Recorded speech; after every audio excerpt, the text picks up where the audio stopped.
The ocean beneath Antarctica is one of the least explored environments on Earth, not because it is empty, because reaching it is extraordinarily difficult. At the edge of the continent, enormous floating ice shelves cover liquid seawater that has been sealed away from sunlight. Beneath them is an ocean that is dark, pressurized, and almost completely beyond human reach. In 2021, scientists drilled through roughly 900 meters, about 2,953 feet, of ice on the Filchner-Ronne ice shelf. They expected to reach sediment. Instead, the drill hit a boulder. When a camera was lowered through the narrow borehole, the rock was covered in living animals, sponges. They were surviving in complete darkness, roughly 260 kilometers, about 160 miles from the nearest open water and far beyond any obvious source of sunlight. The hole began freezing shut before scientists could collect a biological sample. The animals remained below. And this is only one part of the problem. The deepest point in the Southern Ocean, the Factorian Deep, reaches roughly 7,400 meters, about 24,388 feet. A human being did not reach it until 2019. Beneath the Antarctic ice sheet, there is another hidden world entirely. Scientists have confirmed hundreds of liquid lakes sealed beneath the ice, some isolated from the atmosphere for millions of years. And in early 2026, researchers drilled through Thwaites Glacier to reach the ocean beneath it, opening a temporary window into water that had never been directly observed from above. The instruments only had hours. The environment had millions of years. We have mapped more of the surface of Mars than the seafloor beneath Antarctica's ice. The question is not simply what is down there, it is why we still struggle to reach it.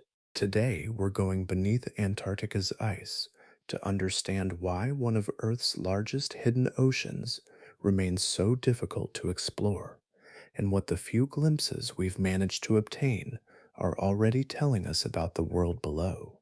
If you're enjoying these quieter journeys into places almost nobody gets to see, give the video a like and consider subscribing. Settle in, and let's go beneath the ice. Around Antarctica, the ocean behaves less like a boundary and more like a vast circulation system with the continent at its center.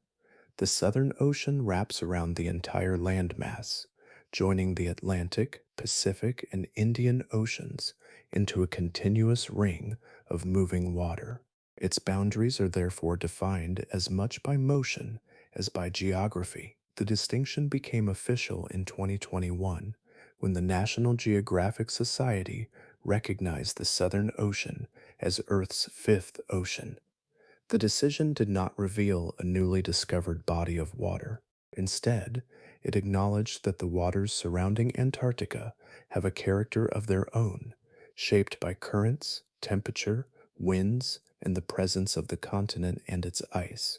Across roughly 20 million square kilometers, about 7.7 million square miles, this ocean reaches an average depth of around 3,270 meters, about 10,730 feet. Those dimensions give it an enormous physical presence, but its importance comes from what the water is doing rather than how much of it exists. Near Antarctica, water that has spent centuries moving through the deeper ocean can rise toward the surface. This process, known as upwelling, brings ancient water into contact with the atmosphere and with sunlight, allowing gases, nutrients, and dissolved materials to move between different layers of the ocean. The Southern Ocean therefore acts as a kind of exchange point for the planet, connecting processes at the seafloor with processes occurring much closer to the surface. That circulation also carries energy across immense distances. Currents transport heat, salt, oxygen, and nutrients around Antarctica, while strong winds continually stir the upper ocean. Some of the densest water on Earth forms in these cold southern waters and then sinks, spreading into the deep ocean basins beyond Antarctica. What happens around this continent can therefore influence water far beyond the polar region, yet the ocean beneath an ice shelf belongs to this same moving system while occupying a very different physical space. There, the ordinary surface of the ocean has been replaced by a ceiling of ice. The water can extend beneath that ceiling for hundreds of meters, about hundreds of feet, before reaching the seafloor, with no direct contact with the open atmosphere above. Salt keeps seawater liquid at temperatures below the freezing point of fresh water, while pressure and circulation create additional complexity. The water is not isolated in the way a sealed underground chamber would be. Tides can move through the cavity. Ocean currents can carry heat and dissolved material beneath the shelf. In some places, channels in the seafloor and underside of the ice guide that movement into narrow pathways. This makes the hidden ocean more than a pocket of trapped seawater. It is a living part of the larger Southern Ocean, but one enclosed beneath a roof that can remain hundreds or even thousands of meters thick, about hundreds or thousands of feet thick. The ice above changes how heat enters, how water circulates, how organisms receive nutrients, and how instruments can be deployed. Even the shape of the cavity matters. The underside of an ice shelf is rarely flat. It can contain ridges, channels, depressions, and slopes created by melting and refreezing over long periods. Water follows these contours, forming pathways that can shift as the ice changes. To reach this part of the Southern Ocean, science therefore has to cross a boundary that is not simply a shoreline. It must enter an ocean whose upper surface has become solid, while the water beneath continues to move according to the larger rhythms of the planet. Antarctica does not offer a gentle approach. From the southern tip of South America, the route toward the continent crosses the Drake Passage, a broad stretch of ocean where the Atlantic and Pacific meet the circulation of the Southern Ocean. The nearest major land lies roughly 1,000 kilometers, about 620 miles, away from the Antarctic Peninsula. Yet that distance can feel much greater when there is nothing between a vessel and the weather. The passage is shaped by geography on a planetary scale. South America and Antarctica leave a gap between them of about 800 kilometers, about 500 miles at its narrowest, allowing the Antarctic circumpolar current to move around the continent without encountering a continental wall. Westerly winds sweep across the water with little interruption, and long fetches give waves room to build before reaching a ship.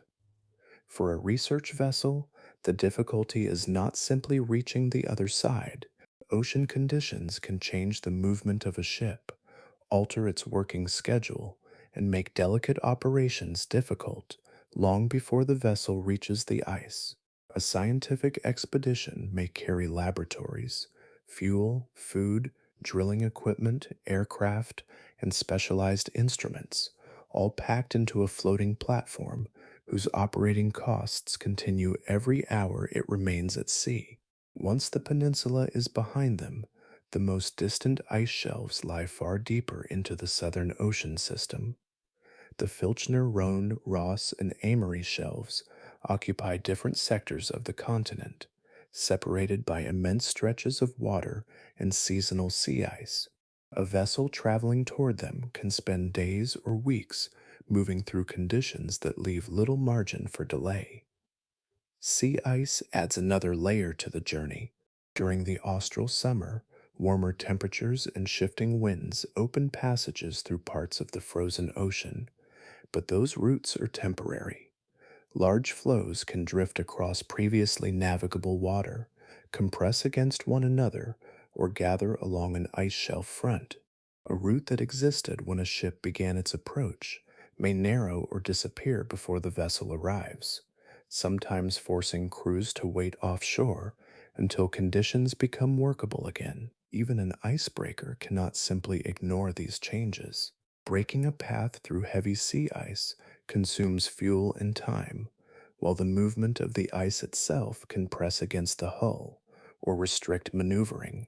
For a ship carrying scientific equipment, every additional hour spent forcing a route can reduce the time available for the actual work at the destination. Distance also magnifies every ordinary logistical problem. If a pump fails, a cable is damaged, or a specialized component is needed, the nearest replacement may be far away. Aircraft can carry smaller loads, but Antarctic aviation depends on suitable runways, weather, fuel, and carefully coordinated operations. Ships carry much more, yet they move according to the sea. The calendar is part of the geography as well. Remote coastal sites become accessible mainly during the austral summer, when daylight lasts for much of the day and sea ice is generally more manageable. That season provides only a limited interval for fieldwork. A delayed departure, an unfavorable storm, or a blocked approach can consume days that cannot simply be recovered later. By the time a vessel finally reaches an Antarctic ice shelf, much of the expedition's time, fuel, and logistical capacity has already been spent merely arriving. The continent itself has not yet been entered, the ice has not yet been drilled, and the ocean beneath it has not yet been touched. The journey across open water is only the outermost boundary of a much larger access problem, waiting beneath the Antarctic ice itself. The first sign of the Antarctic circumpolar current is often not something visible at all. It is a change in the way a vessel moves, as though the surrounding ocean has acquired a direction of its own. Beneath the ship, an immense volume of water is traveling eastward around Antarctica, uninterrupted by any continent. At its strongest passages, the current carries an estimated 135 to 170 million cubic meters, about 4.8 to 6 billion cubic feet, of water every second through the Drake Passage. This is an extraordinary amount of moving ocean, sustained continuously rather than arriving in waves or pulses. The current forms a great ring around Antarctica, linking the Atlantic, Pacific, and Indian basins while keeping their deep waters in constant exchange. Its power begins in the atmosphere. The prevailing westerly winds sweep around the southern hemisphere at these latitudes, crossing broad stretches of ocean without encountering a continent capable of stopping them. Over open water, that uninterrupted wind transfers energy into the sea. Over time, the effect reaches far below the surface, helping drive a circulation that extends through much of the ocean's depth. The current does more than move water around the continent. It also helps preserve the thermal character of Antarctica itself. By circulating around the landmass, it forms a broad oceanic boundary that limits the direct movement of warmer subtropical waters toward the southernmost shores. The result is not an absolute wall. Warm water still enters Antarctic seas, and in some regions it reaches beneath floating ice shelves. But the circumpolar circulation greatly reduces the amount of heat that can reach the continent as easily as it would without this vast moving boundary. That separation has persisted through a remarkable stretch of Earth's history. Antarctica became extensively glaciated about 34 million years ago as atmospheric and oceanic conditions changed and the continent moved into its present polar setting. The current became an important part of the system that maintains the cold environment surrounding the continent, while the ice itself reinforces the conditions that shape the surrounding ocean. For a research vessel, this immense circulation becomes an engineering problem at much smaller scales. A ship holding position beside drifting sea ice is never truly motionless. Water beneath the hull continues moving, wind pushes from above, and ice can shift independently around the vessel. Instruments lowered over the side respond to these forces as well. A cable that must descend toward a precise point can bow in the current, while a suspended camera or sensor package may swing away from the position selected by the research team. The difficulty becomes greater when measurements require repeated passes over the same area. Mapping the seafloor depends on knowing where an instrument is at every moment, yet the vessel itself is being carried by moving water. Corrections must account for currents, wind, waves, and the changing position of sea ice. Small uncertainties accumulate across long surveys, leaving gaps where the seabed remains only partly characterized. Those gaps matter because much of the Southern Ocean remains difficult to survey with the precision required for modern oceanography. Multi-beam sonar can produce detailed maps when a vessel can follow controlled tracks, but sustained coverage requires favorable positioning, repeated passes, and long periods of uninterrupted operation. Around Antarctica, each of those conditions can be disrupted by the ocean itself, and the current never has to stop for science. It continues through winter and summer, through storms and clear weather, beneath changing sea ice and along the edges of the continent. The same circulation that helps define Antarctica's climate also helps make sustained surveying there an unusually persistent challenge. Before a drill can reach the hidden ocean beneath an ice shelf, the water around Antarctica has already imposed its own moving boundary. At the edge of an Antarctic ice shelf, the sea does not end. Instead, its upper boundary disappears beneath a roof of ice that can stretch across an area larger than many countries. What looks from above like a frozen plain is, from below, the continuation of a moving ocean enclosed between the ice overhead and the bed beneath. An ice shelf begins on land. Glaciers flowing from the Antarctic ice sheet eventually reach the coast and continue outward across seawater. Their weight presses the ice downward, but buoyancy supports the floating portion once it leaves the grounded bed. The result is a structure that remains connected to Antarctica while extending far beyond the shoreline, carrying the motion of the continent out over the ocean. The largest of these is the Ross Ice Shelf. Its surface covers an area comparable to France, while its thickness changes considerably across its enormous span. Near the seaward margin, the ice can be around 90 meters, about 300 feet thick. Farther inland, where the floating shelf meets the grounded ice of the continent, thickness can exceed 800 meters, about 2,600 feet. Across Antarctica, the Filchner-Ronne ice shelf forms another immense floating platform. In places, its ice approaches 1,000 meters, about 3,300 feet from upper surface to ocean below. The numbers describe thickness, but they do not fully convey what that means for anything attempting to pass through it. A borehole must cross hundreds of meters of solid ice before reaching the water. Beneath the shelf, the hidden cavity has its own dimensions. The distance from the underside of the ice to the seafloor can range from less than 100 meters, about 330 feet, to more than 900 meters, about 3,000 feet. In that space, seawater circulates beneath a ceiling that may remain frozen for decades or centuries, while the ice itself continues flowing toward the open ocean. The underside is not perfectly smooth. Melting, freezing, currents, and the shape of the seafloor gradually sculpt its lower surface into ridges, terraces, channels, and deeper pockets.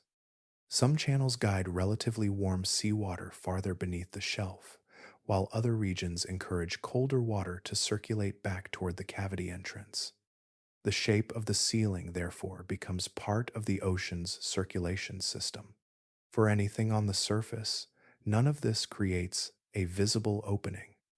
A ship can approach the shelf front, but the floating ice continues inward over the water. The vessel cannot simply sail beneath it because the ice descends overhead while the cavity narrows and changes shape farther inland. Even a submarine faces practical limits in an environment where charts are incomplete and the underside of the ice is itself an uncertain boundary. A diver is limited even more severely. The surface is separated from the water by an immense thickness of ice, and there is no natural passage through it. Surface instruments can measure the ice above, the ocean outside, and the seafloor where sonar reaches, but they cannot directly observe a cavity hidden beneath hundreds of meters of solid material.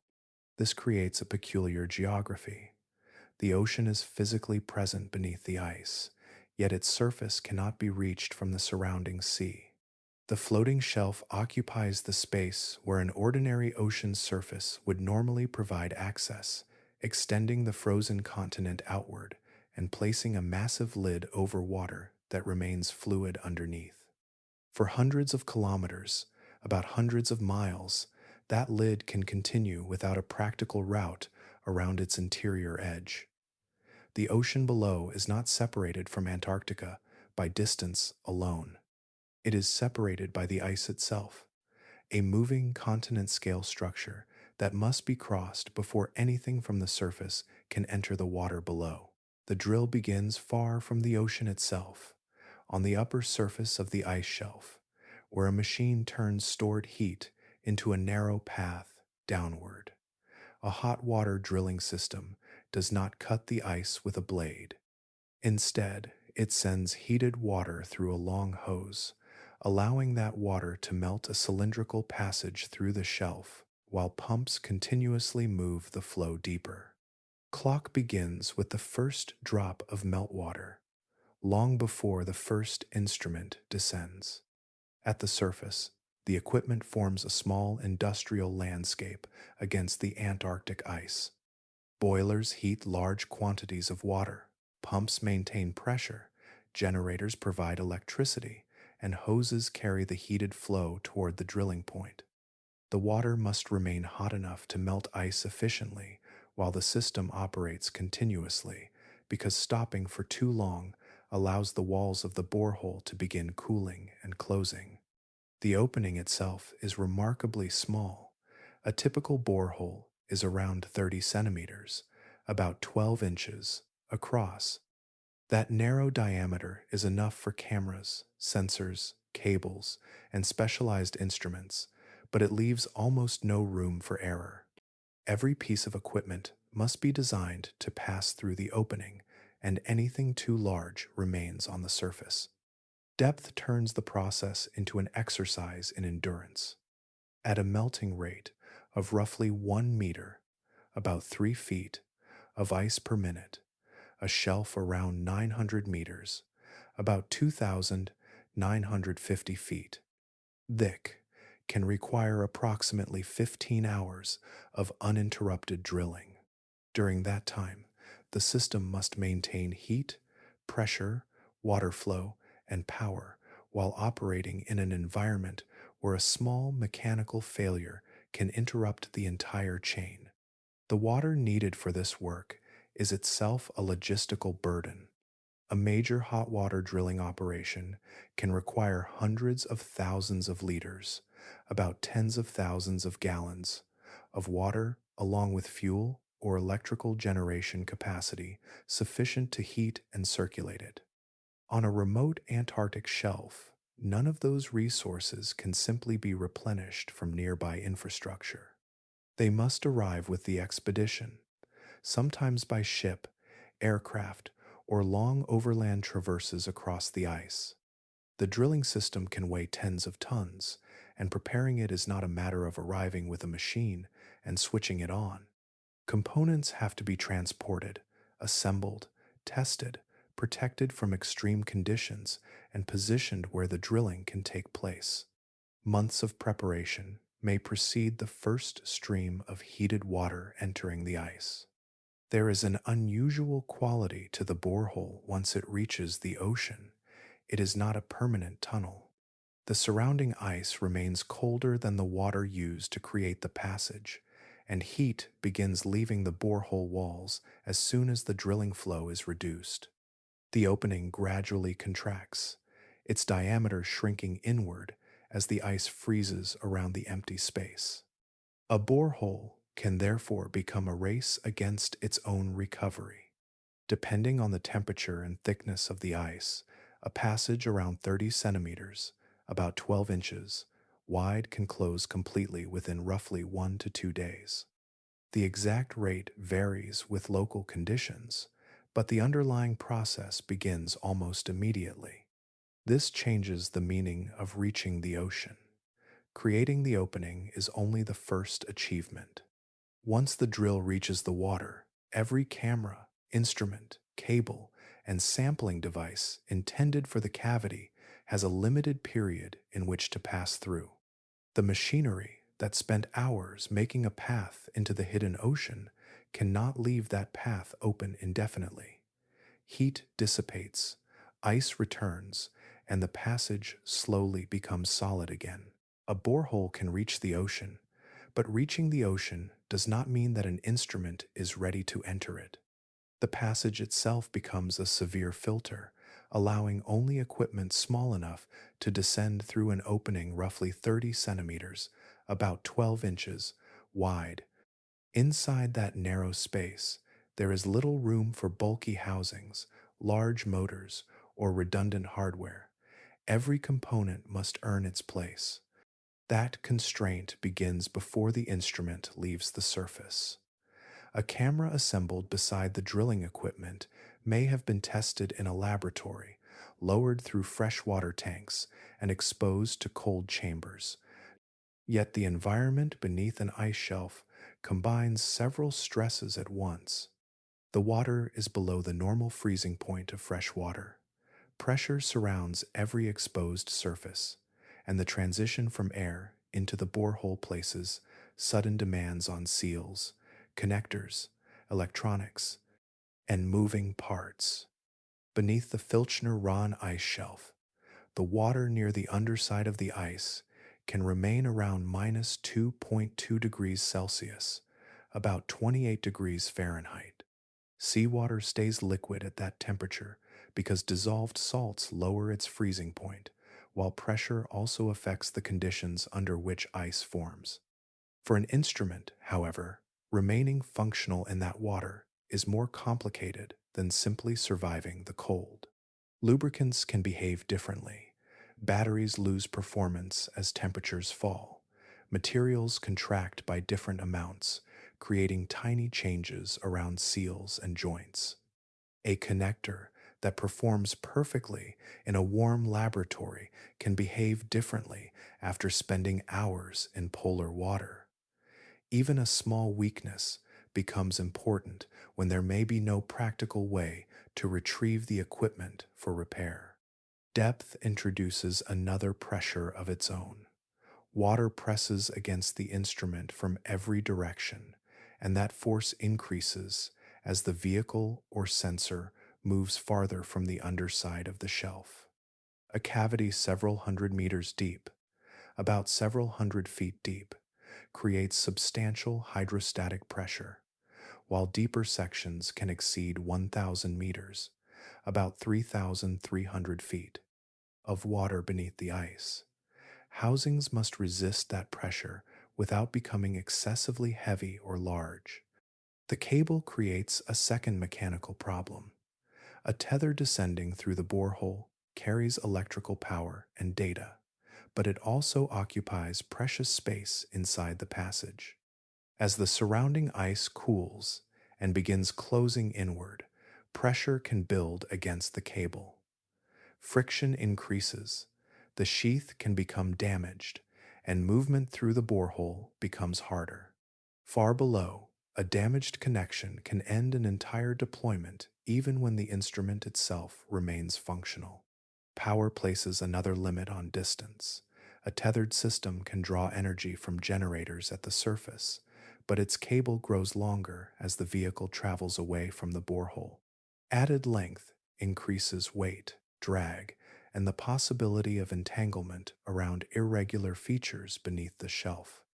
A battery powered system avoids that tether, but every watt consumed reduces the time available for observation, movement, navigation, and the return journey.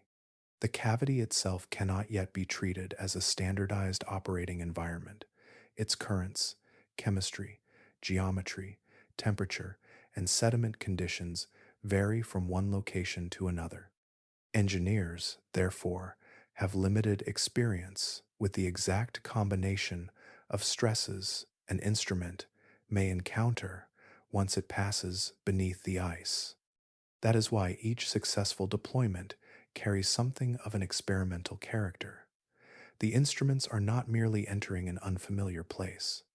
They are entering a physical environment whose conditions are still being discovered at the same moment the machines are being designed to measure them. A narrow borehole, a cold cavity, moving water, increasing pressure, fragile cables, and limited energy leave very little space between a working instrument and a failed one. A useful robot beneath an Antarctic ice shelf would need to do something ordinary ocean vehicles rarely have to consider: disappear through a narrow hole, travel into an unmapped cavity, and later find the same opening again. The vehicle would have to carry its own awareness of position, energy, instruments, and surroundings in a body small enough to pass through roughly 30 centimeters, about 12 inches, of ice. Most autonomous underwater vehicles are built around the opposite assumption. They have room for batteries, navigation systems, computers, acoustic equipment, propulsion, and scientific sensors. Their dimensions can be measured in meters, about several feet, rather than inches. Shrinking each component is possible, but shrinking the entire system without sacrificing reliability becomes much harder when every gram and every centimeter matters. The engineering challenge is not simply making a smaller submarine. Beneath an ice shelf, there are no satellites to provide positioning, no direct radio connection to the surface, and no familiar seafloor map to guide a vehicle. The machine must estimate its movement from onboard sensors while dealing with currents that can slowly push it away from its intended path. An error that seems small near the borehole can become significant after the vehicle has traveled hundreds of meters, about hundreds of feet, into the cavity. One of the most important prototypes is IceFin, developed by researchers at the Georgia Institute of Technology. Its slender body was designed specifically for access through narrow ice boreholes, allowing it to enter environments that larger underwater vehicles cannot reach. The vehicle has been used beneath Antarctic ice, including work at the McMurdo Ice Shelf and beneath Thwaites Glacier. Its significance lies partly in what its size makes possible. A vehicle measuring roughly 23 centimeters, about 9 inches, across can pass through an opening that excludes conventional underwater robots. Once below the ice, it can carry cameras and scientific sensors into spaces that previously could be sampled only from a fixed point near the borehole. Yet hours of operation are very different from sustained exploration. A useful autonomous vehicle for the larger subshelf cavities would need to travel kilometers, about miles, away from its entry point, remain operational for extended periods, and return without human control. That requires enough stored energy for propulsion, sensing, computation, and navigation, all inside a compact pressure-resistant structure. Battery capacity becomes especially important because there is no convenient place to recharge beneath the ice. More battery weight requires more buoyancy and structural support, which increases the size of the vehicle, which then makes the borehole harder to negotiate. Every improvement, therefore, affects another part of the design. Navigation creates a similar chain of compromises.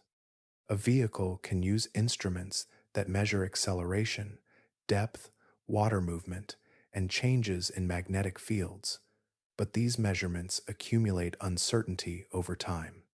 Acoustic systems can provide additional positioning information, yet the cavity beneath an ice shelf can reflect sound from both the ceiling and the seafloor, complicating those measurements. Mechanical reliability may be the most unforgiving requirement of all. A robot operating far from its entry point cannot depend on a technician reaching it. If a motor fails, a sensor becomes fouled, or a navigation system loses confidence, the vehicle must respond correctly on its own. IceFin demonstrates that a small underwater robot can cross the boundary beneath Antarctic ice. What remains is a much larger step, creating a vehicle that can remain independent for weeks or months, travel through an unmapped cavity, gather meaningful observations, and then navigate back to a borehole that may be only a small opening in an immense moving sheet of ice. A submerged vehicle beneath an Antarctic ice shelf enters a world where the usual architecture of navigation has been removed. There is no direct view of the sky, no dependable satellite positioning, and no radio link extending through the ice above. The vehicle must build its sense of place from measurements made within the water itself. Sound becomes one of the few practical tools. Acoustic instruments can send pulses through seawater and listen for their return, allowing a vehicle to estimate distance from fixed transponders or from known surfaces. Unlike light, sound can travel substantial distances through water, making it useful for establishing position where other signals cannot reach. Yet the cavity beneath an ice shelf is an unusual acoustic room. A pulse released into the water can travel toward the seafloor, rise toward the underside of the ice, or spread toward distant boundaries. When those signals reflect back, they may arrive together or at slightly different times. The receiving instrument can then encounter several versions of the same transmission, each following a different path. The geometry changes everything.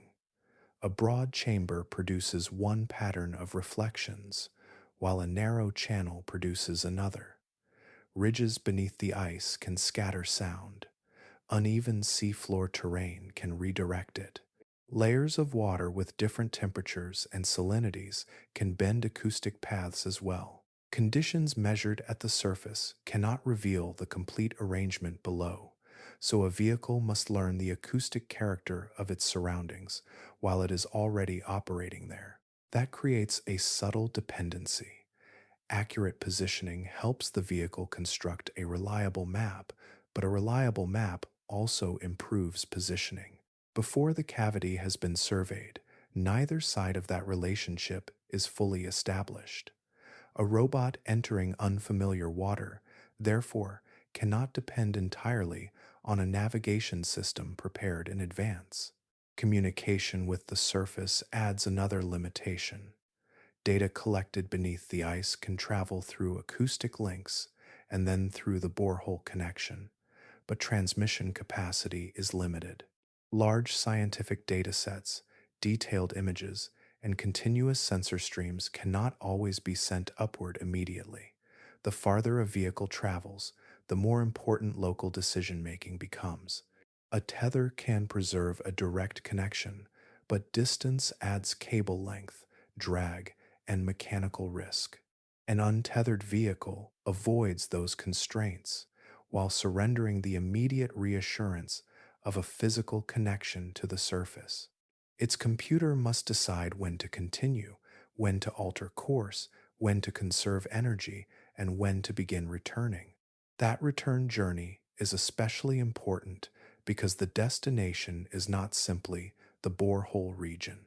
A vehicle may travel hundreds of meters, about hundreds of feet, beneath the shelf, passing through passages whose geometry was unknown before its arrival. Currents can shift its position, acoustic estimates can accumulate uncertainty, and the original entry point can become difficult to identify from the vehicle's perspective. Even the ice itself can complicate communication. The underside is irregular, and its shape can change how sound spreads through the cavity. A signal that behaves predictably in open ocean water may become distorted when surrounded by boundaries on several sides. For this reason, a truly independent sub-ice vehicle would need more than propulsion and sensors. It would need a navigation system capable of combining acoustic measurements, motion estimates, depth, and observations of its surroundings into a constantly updated picture of position. It would need to recognize uncertainty rather than simply assume its last estimate was correct. The challenge is not that sound cannot travel beneath Antarctic ice. It can. The difficulty is knowing what that sound means inside a hidden geometry that has barely been mapped. Until a vehicle can maintain its own reliable sense of location while moving beyond the reach of direct surface control, the most distant parts of the cavity remain places it may enter only briefly, rather than places it can truly explore. A subglacial lake is not merely another place beneath Antarctica. It is an environment whose value depends partly on its separation from the surface above. For thousands or millions of years, some of these waters may have remained beneath thick ice, receiving no direct sunlight and little exchange with the atmosphere. Any sample taken from such a place, therefore, carries information about chemistry and biology that has been isolated for extraordinary lengths of time. That isolation also changes the meaning of a drilling operation. When a borehole reaches a subglacial lake, the boundary between the surface and the hidden water is broken. The lake is no longer being observed from outside. Materials associated with the drilling system can potentially enter the environment, while water from the lake can move upward through the borehole. The problem is especially delicate because contamination does not have to be visible. A microscopic organism introduced from surface equipment may be impossible to distinguish from an organism that genuinely belongs to the lake. Chemical compounds from drilling fluids can alter the composition of a sample. Even traces of material carried downward on equipment can complicate the interpretation of what the lake contains naturally. For an ordinary scientific sample, contamination can mean repeating the experiment. A subglacial lake offers no such convenience.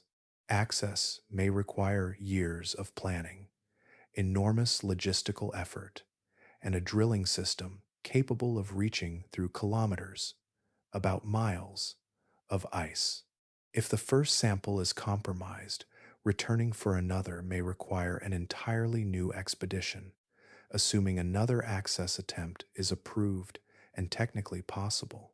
The deepest concern is not simply the loss of a specimen. Scientists are trying to distinguish material produced within the lake from material introduced from the outside world.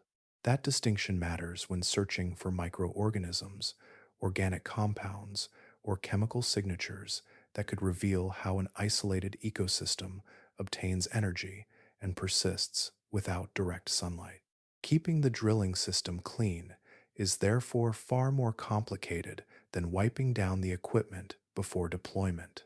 Hoses, pumps, containers, cables, drilling water, and every surface that may enter the borehole become potential pathways for contamination. Sterilization must also account for the enormous scale of the equipment and the practical conditions of an Antarctic field camp, where maintaining laboratory standards across a large industrial system is difficult. Lake Vostok became an important example of this problem. Russian researchers reached the lake in 2012 after more than 2 decades of drilling through the East Antarctic ice sheet. The final penetration was designed to limit the entry of drilling fluid into the lake, and water from the lake rose into the borehole under pressure before freezing again higher up. Later researchers examined the resulting ice for biological material. Some analyses reported genetic traces associated with bacteria, fungi, and other organisms, suggesting that life might exist within the lake. Yet interpreting those findings proved difficult because the drilling history had involved fluids and materials capable of introducing outside biological signatures. The question was no longer simply what had been found. It became necessary to determine which signals originated in the lake and which had arrived with the drilling process. That uncertainty illustrates the unusual responsibility involved in opening an isolated Antarctic environment. Access provides knowledge, but access also changes the place being studied. The cleaner the environment has remained, the more valuable its original condition becomes, and the more carefully every foreign substance must be excluded. For subglacial lakes, exploration therefore has to balance two scientific goals that can pull in opposite directions. Researchers need to reach the water to learn what exists there, while preserving enough of its original character for those observations to remain meaningful. The borehole is a pathway into the lake, but it is also the first connection the lake has had with the surface in an immense span of geological time. In February 2021, a drilling operation on the Filchner-Ronne ice shelf was meant to produce something simple: a piece of seafloor sediment. The British Antarctic Survey team had spent years developing the equipment needed to reach the ocean beneath the shelf, and the borehole had finally opened through roughly 900 meters, about 2,950 feet, of ice. Far below, the seafloor waited beneath water that had never received direct sunlight. The coring instrument descended, but the sediment never entered its container. Instead, the drill encountered solid rock. With the original objective unavailable, the team lowered a camera through the same narrow passage, turning a failed sample into an unexpected glimpse. The image revealed a boulder covered with living animals. Their bodies were attached directly to the rock, shaped for a life that offered no obvious path toward the surface. The organisms appeared to include sponges, along with other forms that might represent species not yet described. They were about 260 kilometers, roughly 160 miles, from the nearest open water and therefore far beyond any direct supply of sunlight. Their presence mattered because of how sponges live. These animals generally remain attached to a surface and draw food from water moving around them. In ordinary marine ecosystems, much of that food ultimately traces back to biological production powered by sunlight. Beneath an ice shelf, that familiar chain becomes difficult to explain. There is no surface sunlight entering the cavity, yet the current was carrying water through a place where fixed organisms had established themselves. The discovery did not prove that the entire cavity was rich with life, nor did it immediately reveal what sustained those animals. It showed something more precise and more valuable. An ecological arrangement had existed in a location where available observations had given scientists little reason to expect such a community. Water flowing beneath the shelf may transport organic particles and dissolve material from more productive regions. Currents can also move nutrients through the cavity, while chemical reactions involving minerals may provide additional sources of energy for microorganisms at the base of a food web. Exactly how much of that material reaches the boulder and how efficiently the animals can use it cannot be determined from a brief camera observation. The borehole itself imposed another limit. As the surrounding ice began to refreeze, the window for investigation narrowed. There was no opportunity to return with a collection device, place samples into sterile containers, or examine individual animals under laboratory conditions. The camera could show that life was present, but it could not preserve that life for study. No specimen was brought to the surface. No genetic material could be analyzed directly from the animals. Their species could not be confirmed, and their age remained unknown. Even their relationship with the surrounding ecosystem could only be inferred from what the camera captured. That absence of physical samples changes the scientific value of the discovery. The images provide evidence, but they leave many layers of biology inaccessible. A specimen could reveal anatomy, genetics, chemistry, growth patterns, and microorganisms living in association with the animals. It could help distinguish a known species from something new and clarify how a stationary community survives so far from sunlight. The boulder remains beneath the Filchner-Ronne ice shelf, with the organisms attached to it as they were when the camera passed overhead. The observation lasted only long enough to reveal their existence. The environment itself remains largely beyond direct investigation, leaving an entire biological community present in the water below, while the evidence available to science remains confined to a handful of images. Antarctica is governed by an unusual idea. The continent is not simply territory to be used, but a place whose value depends on restraint. The Antarctic Treaty, signed in 1959, established a framework centered on peaceful activity and scientific investigation. Over time, that framework expanded through additional agreements and institutions, creating rules that reach into the most sensitive environments beneath the ice. For researchers seeking access to a subglacial lake or an ecosystem beneath an ice shelf, permission is therefore part of the scientific problem. A proposed expedition must account for environmental effects before equipment is transported south. Drilling methods, waste handling, fuel use, water management, and contamination controls can all become part of the assessment. The purpose is not simply to decide whether a project can succeed technically. It is to consider what the project might change in a place whose natural condition may itself be the object of study. That distinction becomes important when the target is an isolated body of water.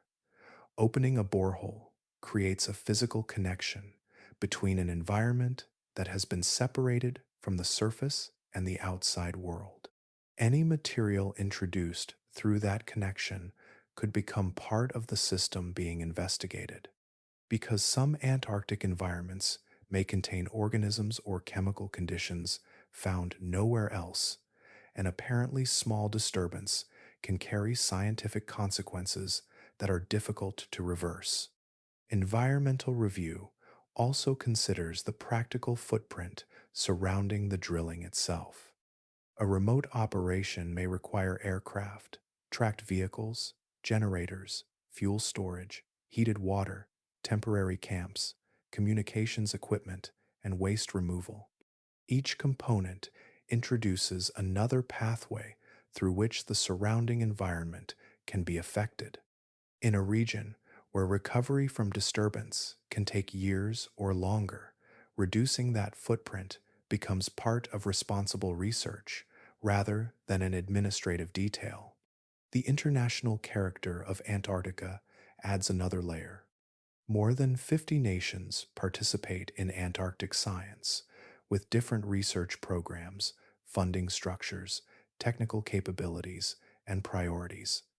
A project may depend on cooperation between institutions that operate under separate schedules and national procedures.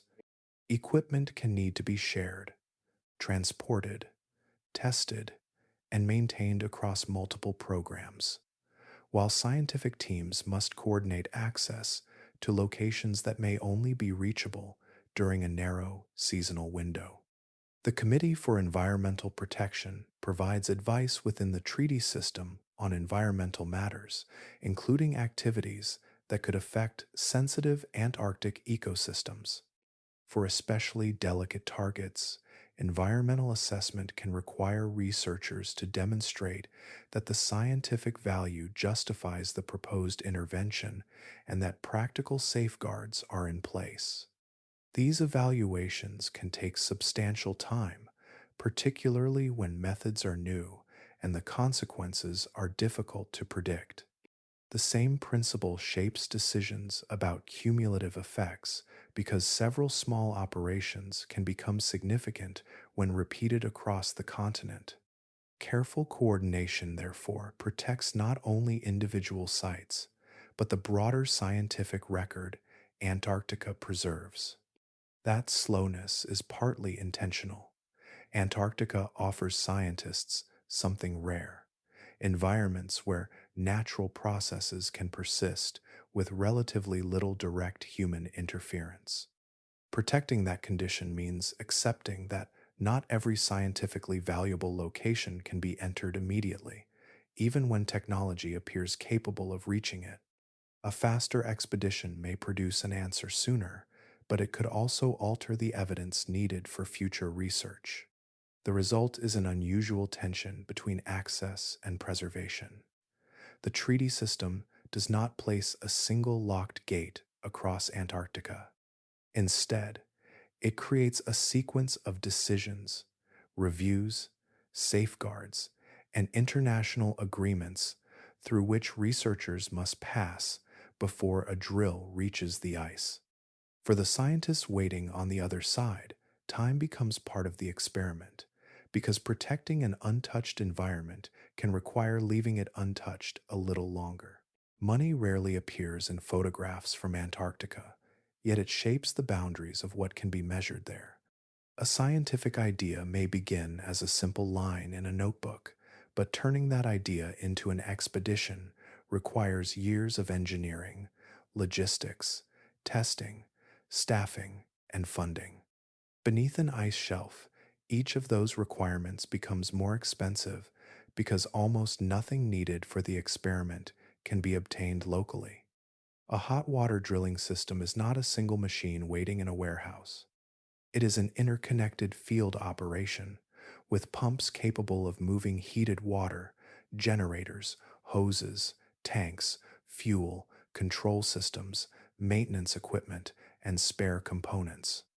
The system must be tested before deployment, transported across enormous distances, assembled in severe conditions, and kept functioning far from ordinary repair facilities. A failure in one small component can consume an entire field season. The same economics become more demanding when an autonomous underwater vehicle is added. The vehicle itself represents only one part of the program. Researchers need a borehole large enough to deploy it, a drilling system capable of creating that opening, communications equipment, navigation systems, recovery procedures, and personnel trained to operate everything together. Development can continue for years before the first useful scientific measurement is collected, while each Antarctic season provides only a limited opportunity to place the equipment where it belongs. That creates a difficult relationship with research budgets. Antarctic science depends on specialized hardware that cannot be mass-produced for ordinary commercial use. A vehicle designed to fit through an ice borehole may require custom electronics, pressure-resistant housings, compact batteries, acoustic navigation equipment, and sensors built for conditions that few other machines encounter. Testing those systems requires facilities, prototypes, failures, redesigns, and more testing. Each stage consumes resources before the instrument ever reaches the continent. In the United States, researchers have also described a broader financial constraint. A senior glaciologist involved in research on Thwaites Glacier noted in 2024 that inflation-adjusted federal Antarctic research funding remained close to levels seen during the 1990s. The comparison matters because the scientific questions have become more technically demanding. Measuring conditions beneath floating ice requires equipment capable of reaching places that earlier generations could only observe indirectly. Funding also has a rhythm that does not always match the rhythm of the ice. Research grants commonly operate within limited periods, while major Antarctic instruments may need development extending across many years. A team can spend one funding cycle designing a vehicle, another testing it, and another preparing for deployment, with no guarantee that every stage will receive uninterrupted support. Losing a single season can mean losing an entire year of access to a location where conditions are changing. Those changes are part of the reason the financial barrier carries scientific weight. Grounding lines are shifting, ocean water is reaching farther beneath some glaciers, and ice shelves are responding to processes that cannot be captured by occasional measurements alone. Some observations must be made repeatedly, because a single visit records only one moment in a moving system. The cost also accumulates through repetition. A single deployment can reveal an unexpected pattern, but confirming that pattern requires another expedition, another borehole, another season of measurements, and another investment in equipment and personnel. Antarctic science, therefore, depends not only on discovering something new, but on having enough continuity to determine whether that discovery describes a moment or a lasting process. The result is an unusual kind of scarcity. The unknown is not limited by the number of questions scientists can formulate. It is limited by how many difficult, expensive, carefully coordinated measurements can actually be performed. In Antarctica, money determines how often the instruments can return, how far they can travel, and how much of the hidden ocean can become part of the scientific record. Antarctic weather has a way of turning time into a physical resource. A research team can have its instruments prepared, its aircraft scheduled, and its drilling system tested, yet a change in atmospheric conditions can redraw the entire plan within hours.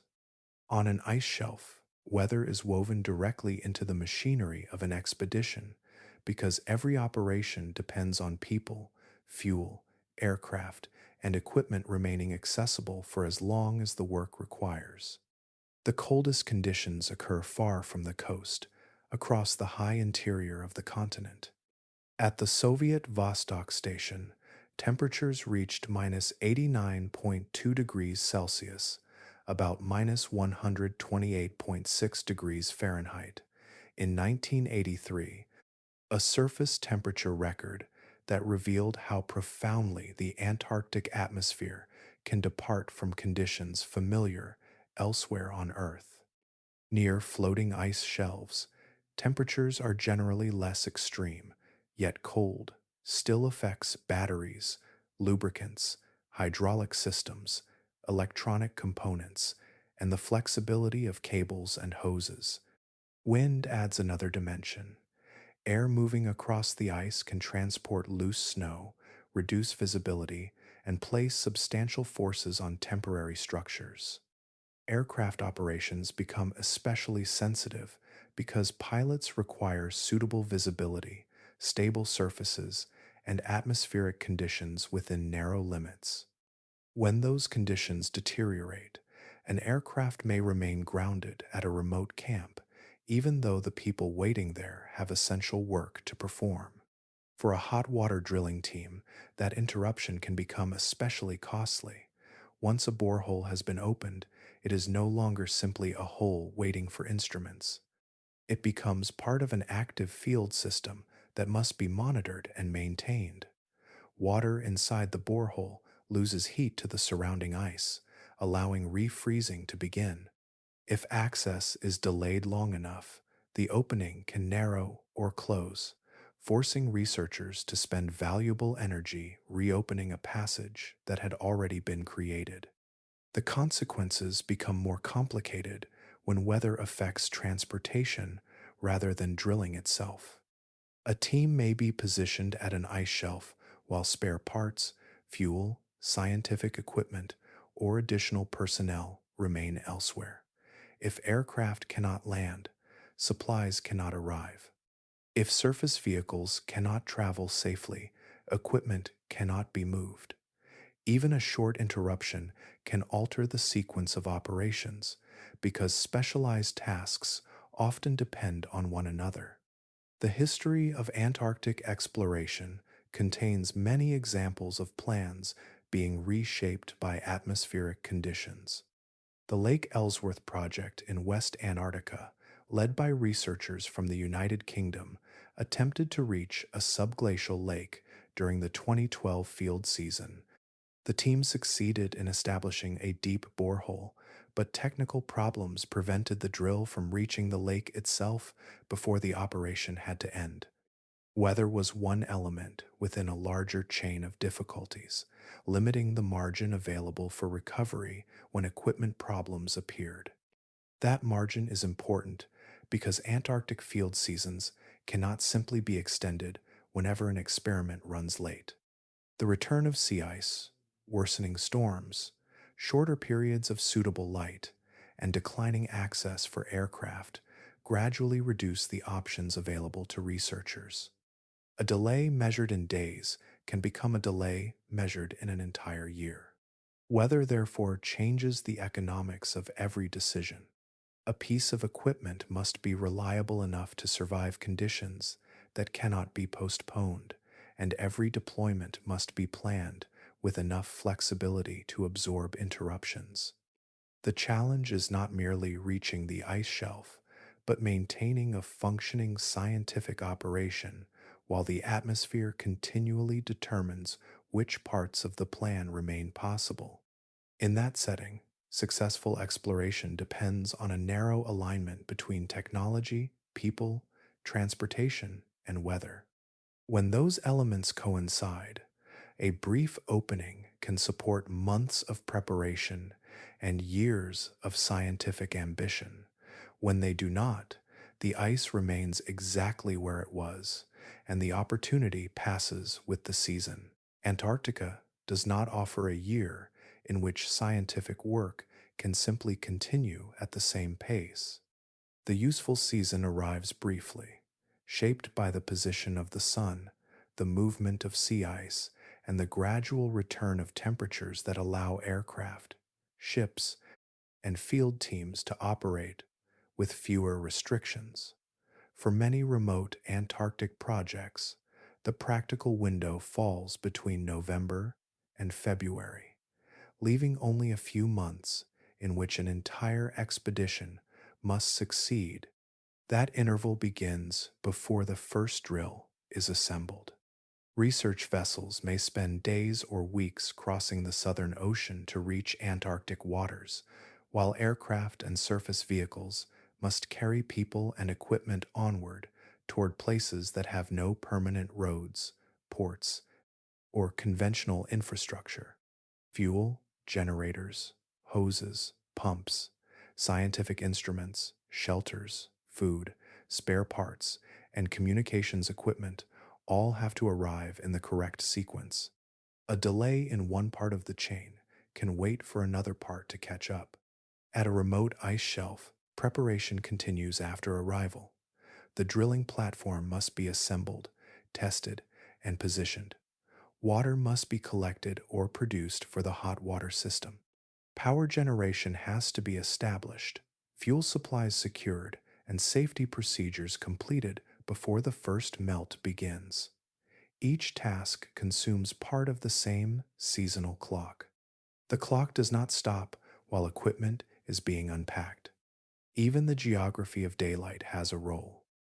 During the austral summer, some Antarctic locations experience continuous sunlight, giving crews extended periods in which work can proceed.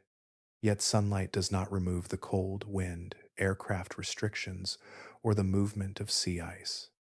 It simply provides one of the conditions that make access more practical. As the season advances, those conditions gradually begin to retreat. A drilling failure is therefore more than a broken machine. If a pump fails, a hose develops a problem, or a critical component needs replacement, the team must determine whether the repair can be completed before the remaining window closes. Spare parts may be hundreds or thousands of miles away. A technician with the required expertise may already be elsewhere. Weather may prevent an aircraft from delivering either one. The physical distance becomes a delay, measured not only in hours, but potentially in an entire year. The Lake Ellsworth expedition demonstrated how narrow that margin can become. In December of 2012, researchers attempting to reach the subglacial lake encountered problems with the hot water drilling system. The borehole had already required a major investment of equipment, personnel, transportation, and preparation. There was not enough time remaining in the Antarctic season to recover from the failure, repair the system, and safely repeat the operation. The expedition ended without obtaining water or sediment from the lake. What makes the seasonal window especially significant is that it governs everything around the science, not merely the moment when an instrument enters the ice. A successful expedition must fit transportation, construction, drilling, observation, recovery, and departure into the same narrow interval. Equipment left behind may have to survive another Antarctic winter before researchers can return. If it cannot, the following season begins with another round of replacement and preparation. The result is an unusual rhythm of polar research.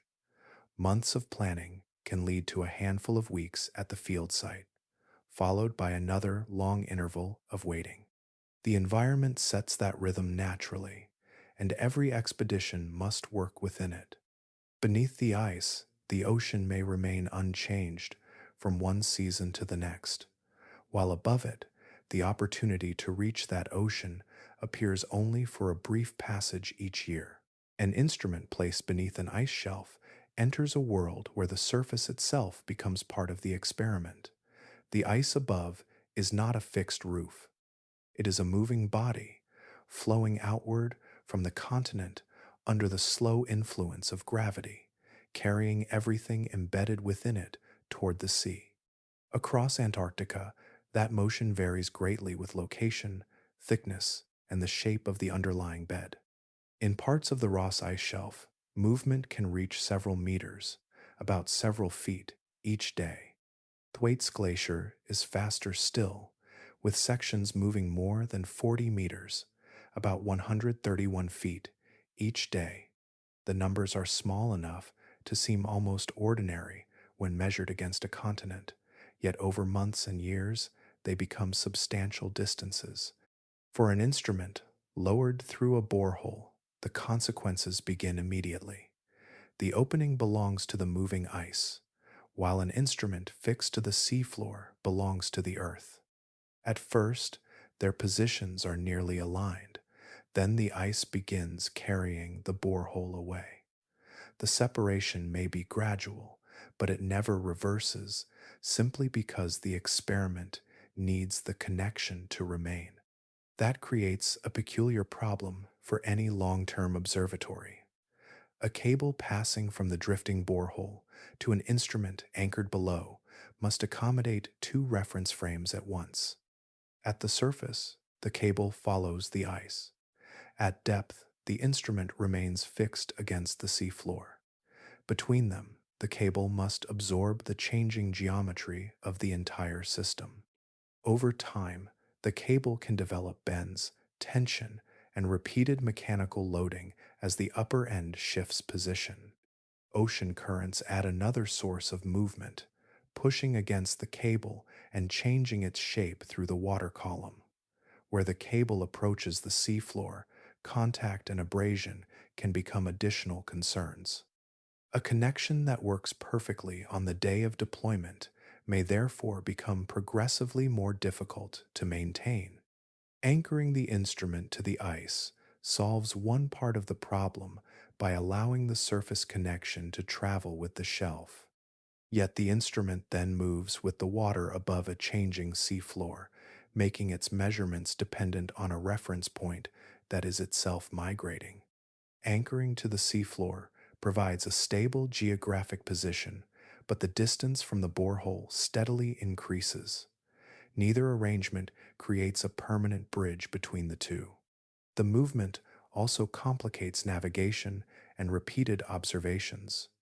Surface coordinates can change even while the underlying seafloor remains fixed, forcing researchers to distinguish movement of the ice from movement within the ocean cavity itself. A measurement that appears displaced may reflect the platform moving rather than the environment changing. A vehicle returning to a borehole months later cannot assume that the opening occupies the same position it held during its first mission. A map reference to the surface must account for ice displacement, while a map reference to the seafloor must account for the changing location of the access point. The cavity remains the same oceanic space, but the doorway above it is slowly traveling. This matters because some of the most valuable measurements beneath an ice shelf are not single observations. They are changes recorded across seasons and years, revealing how temperature, currents, melting, and biological activity evolve together. A temporary measurement can describe one moment. A long record can reveal a process. The moving ice, therefore, adds another layer to the problem of reaching the hidden ocean. Access is not merely difficult to establish. Once established, it must be maintained across a surface that is constantly carrying its connection away. Beneath the shelf, the ocean may appear to wait in place, but the pathway from that ocean to the outside world is always in motion. The first glimpse of the river came almost by accident, through a camera lowered into water that had been hidden beneath the Ross Ice Shelf.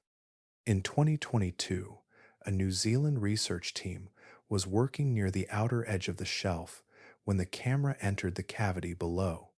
Within moments, hundreds of amphipods gathered around the lens, their small bodies moving through the water in numbers that transformed an otherwise featureless view into a living scene.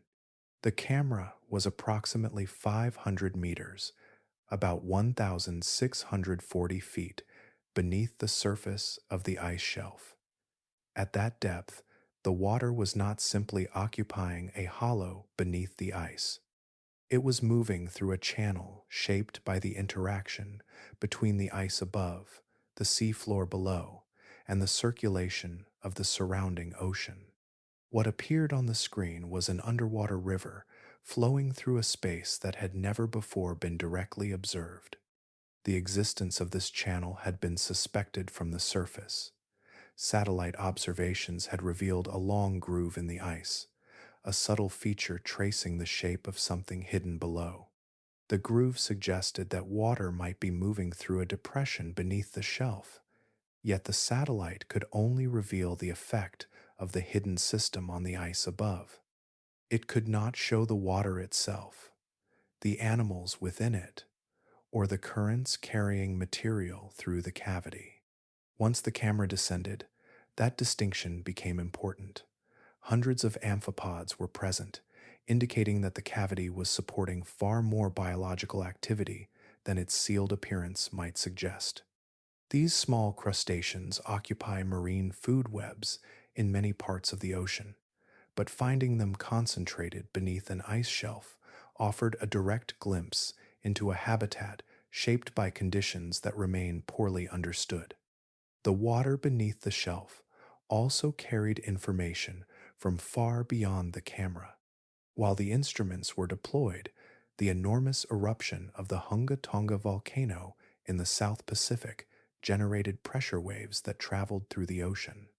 Those disturbances were detected beneath the Ross Ice Shelf, providing evidence that the cavity was hydraulically connected to the wider ocean rather than functioning as an isolated pocket of water. That connection changes the meaning of the river. Water moving beneath the ice can transport heat, dissolved material, nutrients, and organisms between different parts of the cavity and the surrounding sea. The flow may influence where biological communities can exist, while the movement of relatively warm ocean water toward the underside of the shelf can affect how rapidly the ice melts from below. A hidden channel can therefore become part of a much larger system linking the atmosphere, ocean, ice, and seafloor. Yet this discovery also reveals how limited direct observation remains. The research team reached the outer part of the Ross Ice Shelf, where the journey beneath the ice was comparatively accessible. Farther inland, The shelf becomes thicker, the cavity geometry becomes less certain, and the distance from open water increases. A single observed river, therefore, represents one visible portion of an environment that may contain many other channels, basins, currents, and biological communities. The interior of the Ross Ice Shelf could contain pathways that connect distant regions of the cavity, carrying seawater through spaces that have never been mapped directly. Its chemistry may change along those routes. Its currents may divide and merge around hidden structures. Life may gather where nutrients accumulate, or where water movement creates conditions that are favorable for organisms adapted to the underside of the ice. The camera revealed only what happened to be within its narrow field of view, yet that small window was enough to show how much remained beyond it. Beneath the world's largest ice shelf, an entire ocean system can move through darkness, while the surface gives only faint traces of what lies below. The river was there before anyone saw it, flowing through a hidden landscape that had remained beyond direct reach. Lake Ellsworth lies beneath the West Antarctic ice sheet, hidden beneath roughly 3 kilometers, about 2 miles, of ice. The lake is sealed from the atmosphere by that immense thickness, and estimates of its isolation have ranged from roughly 100,000 years to about 1 million years. For scientists interested in environments preserved beneath the ice, it offered a rare opportunity to reach water that had remained beyond direct observation for an extraordinary span of geological time. By 2012, the expedition had become a carefully assembled chain of preparation. A British research team had spent years designing a hot water drilling system specifically for the lake. Engineers tested the machinery, scientists developed procedures intended to reduce contamination, and the project passed through the environmental review required for work in Antarctica. Equipment, fuel, shelters, pumps, hoses, and scientific instruments were transported to the field site, where the entire operation had to function far from the infrastructure of ordinary research. Then the drilling began. Hot water entered the ice and started melting a path downward. The borehole grew deeper as the system worked through the enormous thickness above the lake. Every hour represented another stage of progress, but also another demand on the machinery. Water had to circulate efficiently, heat had to be retained, and the borehole had to remain open long enough for the scientific equipment to pass through. A fault developed in the recirculation system. The boiler could no longer maintain the efficiency required by the operation, and heat was being lost faster than the drilling system could replace it. The borehole began to narrow as melting slowed, and the surrounding ice started reclaiming the space that had been created. The team worked to recover the operation, but the problem was larger than a single malfunction. Repairs consumed time inside a season that could not be extended. Antarctic field operations depend on a limited period of favorable conditions, and the approach of winter eventually makes continued work impractical. The narrowing borehole became part of that larger clock. Every delay reduced the remaining opportunity to reach the lake. The expedition ended without penetrating Lake Ellsworth. Some equipment was recovered. Other material was left cached on the ice for possible future use. Years of planning had produced a sophisticated drilling campaign, yet the lake remained untouched beneath its covering of ice. No water sample was retrieved. No sediment was brought to the surface. No direct biological or chemical investigation could begin. There is something instructive in the scale of that outcome. The expedition did not fail because the destination was forgotten or because researchers had approached it casually. The project had scientific planning, specialized engineering, environmental oversight, logistical preparation, and a dedicated field team. Each individual part could function reasonably well, Yet the complete system still depended on all of them working together within the same narrow interval. A small mechanical fault could therefore become a geological barrier. A loss of heat in the drilling system was enough to interrupt access to a lake hidden beneath 3 kilometers, about 2 miles, of ice. The distance was not the only obstacle. The environment amplified every weakness: turning time, temperature, machinery, transport, and seasonal change into parts of the same equation. Lake Ellsworth remains beneath the ice today, its water separated from the surface by the same vast layer that concealed it before the expedition arrived. The failed attempt did not erase the scientific value of the lake. Instead, it left behind a precise demonstration of what Antarctic exploration demands and how easily a long chain of successful preparations can still end at the edge of an unopened door. Lake Vostok occupies a vast depression beneath the East Antarctic ice sheet, its water concealed beneath roughly 4 kilometers, about 2.5 miles, of ice. The lake stretches for roughly 250 kilometers, about 160 miles, and reaches about 50 kilometers, nearly 31 miles, across in places. Its estimated volume approaches 5,400 cubic kilometers, about 1,300 cubic miles, placing it among the largest freshwater bodies on Earth by volume. Geological evidence suggests that the lake may have remained separated from the atmosphere for at least 15 million years, and perhaps considerably longer. Reaching it became a project measured not in seasons, but in decades. Russian scientists began drilling at Vostok Station in 1989, gradually extending a borehole through the ice while maintaining a column of drilling fluid to prevent the passage from collapsing.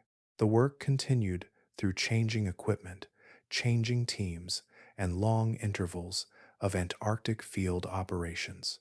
Each additional depth represented another layer of ice, another demand on machinery, and another opportunity for the surrounding environment to complicate the attempt. On February 5, 2012, the drill finally reached the lake at a depth of roughly 3,770 meters, about 12,366 feet. Pressure within the lake forced water upward into the borehole, where it encountered the colder environment above and froze again. That newly formed ice became an unexpected archive. Researchers could recover pieces of it during later drilling and search for biological traces carried upward from the hidden water. Some of those traces appeared extraordinary. Analyses reported genetic sequences associated with bacteria, fungi, and other organisms, including material resembling microbes known from fish digestive systems. Other results suggested organisms capable of obtaining energy from chemical reactions involving minerals rather than relying directly on sunlight. Such findings offered tantalizing evidence that a biological community might exist within the lake, sustained by chemical energy in an environment separated from the surface for immense spans of time. Yet the deeper problem was not whether the samples contained biological material, it was whether the material belonged to the lake. The drilling operation had relied on fluid inside the borehole to keep the passage open. That fluid included kerosene and a refrigerant known as freon, substances entirely foreign to the isolated ecosystem being investigated. When lake water entered the borehole, it encountered this artificial environment before freezing into the accretion ice that scientists later examined. That created a difficult boundary between discovery and contamination. A genetic sequence recovered from the ice could indicate life within Lake Vostok, but it could also originate from organisms introduced during drilling or from material carried through the borehole over the preceding decades. Distinguishing native biology from contamination requires exceptionally careful controls, and some reported findings remained disputed precisely because the pathway from lake to laboratory was not clean. The achievement was therefore both remarkable and incomplete. Humanity had reached a subglacial lake for the first time, but the route used to reach it had altered the conditions scientists hoped to study. 20 years of drilling had opened a passage into an environment that may have been isolated for millions of years. Yet the evidence brought back through that passage could not always reveal where its biology had truly come from. Lake Vostok became an early lesson in the difference between physical access and scientific access. Reaching hidden water is one accomplishment. Reaching it without changing the evidence is another, far more delicate task, because the value of an untouched environment depends on preserving the distinction between what was already there and what arrived with us.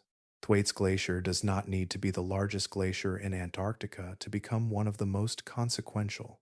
At roughly 129 kilometers, about 80 miles, across, it drains a vast portion of the West Antarctic ice sheet toward the Amundsen Sea.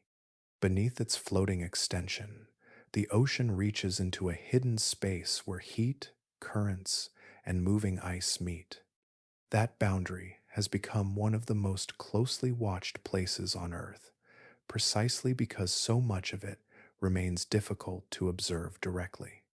The floating shelf acts as a kind of buffer between the ocean and the grounded ice behind it. Where the shelf thins, fractures, or retreats, that protection weakens. Deep water arriving from the Southern Ocean can carry heat beneath the shelf, reaching surfaces that sunlight never touches. Models have long indicated that this circulation can melt ice from below, but models become more reliable when they are anchored to measurements taken where the process is actually happening. For years, that direct evidence was the missing piece. Researchers could measure the ocean outside the shelf, track the glacier from satellites, and reconstruct changes in the grounding line from radar and other observations. Yet the water beneath the most important parts of the shelf remained beyond practical reach. The thickness of the ice, the maze of crevasses, and the distance from established Antarctic infrastructure turned a straightforward scientific measurement into a major expedition. The stakes extend beyond the glacier itself. If Thwaites were eventually to lose enough ice to contribute its full potential to global sea level rise, the increase would be roughly 0.6 meters, about 2 feet. That number describes the glacier alone. Changes around it could influence neighboring parts of West Antarctica, where retreat in one drainage system can alter stresses and ocean pathways elsewhere. The importance of Thwaites therefore lies not only in the ice it contains, but in the role it may play within a larger system. Its grounding line offers another measure of how unusual the present situation may be. Geological evidence preserved in the seafloor shows that the glacier has retreated rapidly during earlier periods. In one reconstructed episode, retreat exceeded roughly 1.9 kilometers per year, about 1.2 miles per year, more than twice the rate observed today. Those sediments provide a record of what the glacier has done before, but they cannot replace measurements of what the ocean is doing beneath it now. That distinction matters because the most useful observations are often the simplest ones. Temperature reveals how much heat the water carries. Salinity helps identify where different water masses originate and how they mix. Currents show where that heat is traveling and how efficiently it reaches the underside of the ice. Taken together, these measurements can transform a distant inference into a physical description of the circulation beneath the shelf. Reaching that water requires more than a vehicle capable of swimming beneath ice. The vehicle needs an entrance through the shelf, navigation that remains reliable inside an unfamiliar cavity, communication across a changing distance, and enough autonomy to continue when direct control becomes impractical. Every layer of difficulty described earlier gathers around this one location. Thwaites is therefore not merely another inaccessible Antarctic environment. It is a place where the cost of being unable to look directly beneath the ice is measured against a changing coastline far beyond Antarctica. The ocean is already moving through the hidden space, carrying heat into contact with the glacier, while the instruments needed to understand that exchange must cross a landscape that was never built for easy observation. For a few days in early 2026, a narrow opening through Thwaites Glacier became a temporary doorway into an ocean that had never been measured directly beneath its main trunk. A joint team from the British Antarctic Survey and the Korea Polar Research Institute had reached one of the most inaccessible parts of the glacier, where heavy crevicing and rapid ice movement had made previous access exceptionally difficult. Their objective was not to observe the surface, but to cross it. The drilling system used heated water to melt a passage roughly 1,000 meters, about 3,300 feet, through the ice. The borehole was only 30 centimeters, about 12 inches, across, yet it connected the equipment above with the ocean cavity below.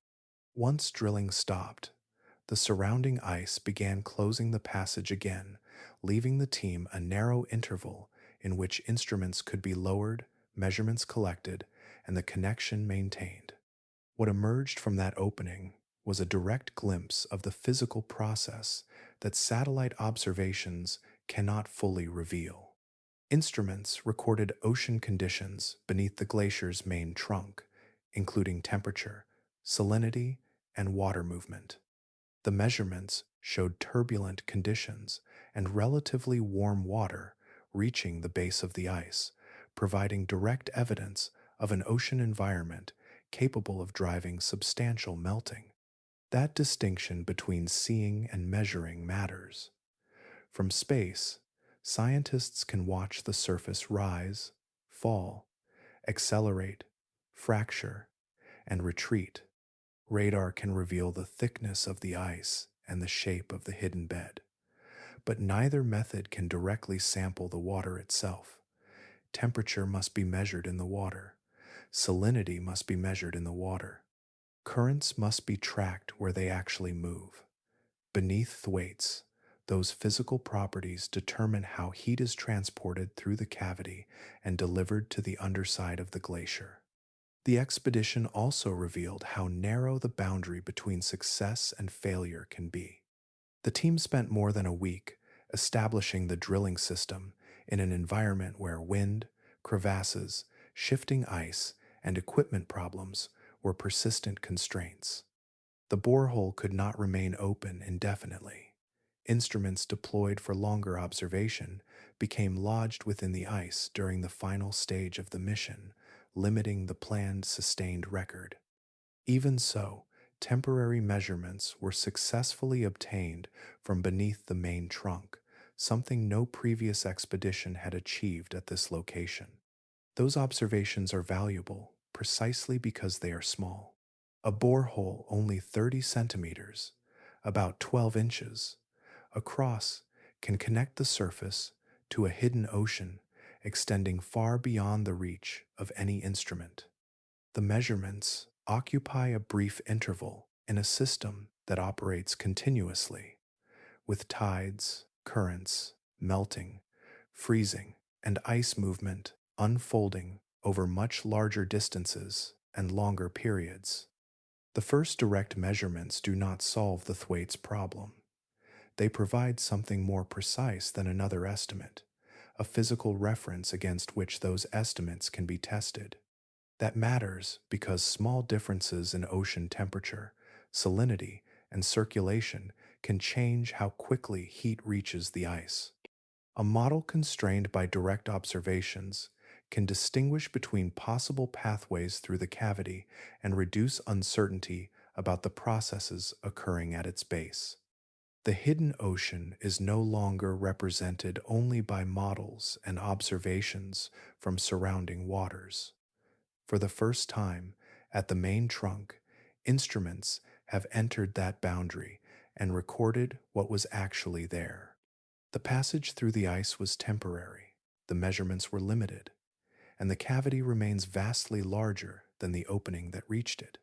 Yet, within that narrow connection, the glacier and ocean became measurable together. What the satellites revealed beneath Thwaites was not a simple boundary between land and ocean, but a moving interface that breathes with the tides. During high tide, seawater can press beneath grounded ice, entering spaces that earlier models treated as inaccessible to the ocean. The evidence came from radar measurements of the ice surface, where tiny changes in elevation traced the movement of water far below. The study, published in the Proceedings of the National Academy of Sciences in 2024, examined daily satellite radar observations collected during 2023. Instead of watching for obvious cracks or large shifts, the researchers followed subtle deformation patterns repeated across successive tidal cycles. When seawater moved beneath the glacier, the ice above it responded, rising and falling in patterns that could be detected from orbit. The hidden water left a signature on the surface without ever being seen directly. At the main trunk of Thwaites, the researchers identified a grounding zone several kilometers, several miles, wide rather than a sharply defined grounding line.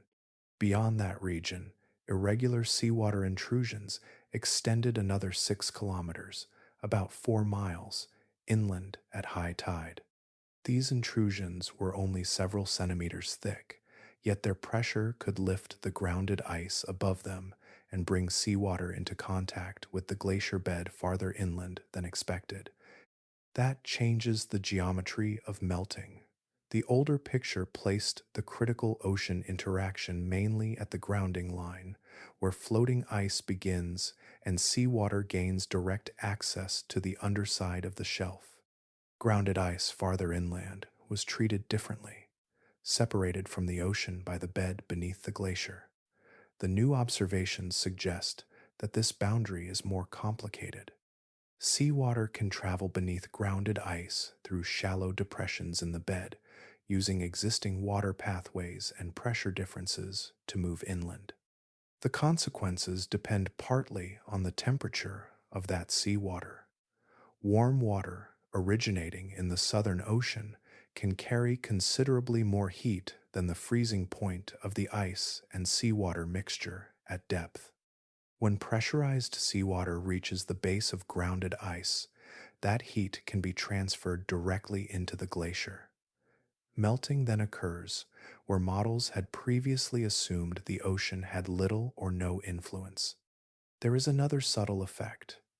Water moving beneath grounded ice can reduce friction between the glacier and the bedrock. If seawater lifts the ice even slightly, the grounded portion may become easier to move. Melting, therefore, does more than remove ice. It can alter the mechanical connection between the glacier and the ground beneath it, potentially allowing the glacier to respond more readily to changes farther downstream. The discovery was especially significant because nobody needed to enter the cavity. No borehole crossed the ice. No underwater vehicle traveled beneath the glacier. No instrument was left on the seafloor. Instead, the movement of water was inferred from deformation measured above the ice, turning the glacier itself into part of the observing system. Yet this method also reveals the limits of indirect knowledge. Radar can show where the surface responds and how that response follows the tides, but it cannot directly sample the water responsible for the movement. Temperature, salinity, current speed, and the detailed shape of the pathways remain difficult to determine from orbit alone. So, the hidden ocean has begun to leave traces that science can follow, even where direct access remains beyond reach. Beneath the glacier, seawater is not necessarily waiting at a distant boundary. At high tide, it can advance beneath the grounded ice, carrying heat into places that were once represented on a map as solid ground. The surface above records the movement in delicate patterns, turning a barrier to direct observation into an indirect window on the water below. For a long time, reaching beneath Antarctic ice meant designing around the limitations of whatever could physically pass through a borehole. That constraint is beginning to shape the machines themselves. Instead of adapting large instruments to a narrow opening, engineers are developing compact scientific packages whose entire architecture is built for passage through ice, deployment in seawater, and operation far from human hands. A borehole only a few tens of centimeters wide becomes a surprisingly demanding gateway. Every sensor, battery, processor, pressure housing, and communication component must fit inside it without sacrificing reliability. Pressure instruments must endure depths where the surrounding water exerts enormous force. Chemical and biological sensors add another layer, because samples and signals collected beneath the shelf may need to remain uncontaminated long enough to reveal what is actually present. Miniaturization changes more than the size of the equipment. It changes the duration of an experiment. A small autonomous package can remain beneath the ice after the drilling team has left, recording conditions through changing tides and shifting water masses. Instead of obtaining a brief sequence during a field visit, scientists could build a continuous record of temperature, circulation, pressure, and chemistry. Such records matter because an isolated measurement can capture one moment, while a longer record can reveal rhythms that are otherwise invisible. Yet, collecting information is only useful if it can eventually be recovered. Beneath an ice shelf, ordinary radio communication is blocked by the ice and seawater, leaving sound as one of the most practical ways to move information. Acoustic communication, however, becomes complicated inside a cavity whose boundaries are formed by ice above and seafloor below. Reflections can arrive from several directions, distort signals, and change as the vehicle moves. Temperature and salinity variations also alter the speed of sound, affecting how a signal travels through the water. That makes the development of under-ice acoustic systems especially important. A vehicle operating beyond visual or physical contact with its borehole needs more than a way to send a simple command. It needs a dependable means of exchanging information across a changing underwater space, potentially allowing instruments to report their position, health, measurements, and remaining energy without returning immediately to the surface. The most ambitious step is the autonomous underwater vehicle.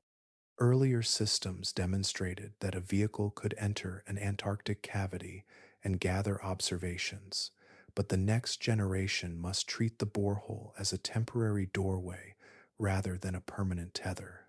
A vehicle capable of traveling several kilometers, about several miles, beneath the ice could explore regions unreachable from the opening itself.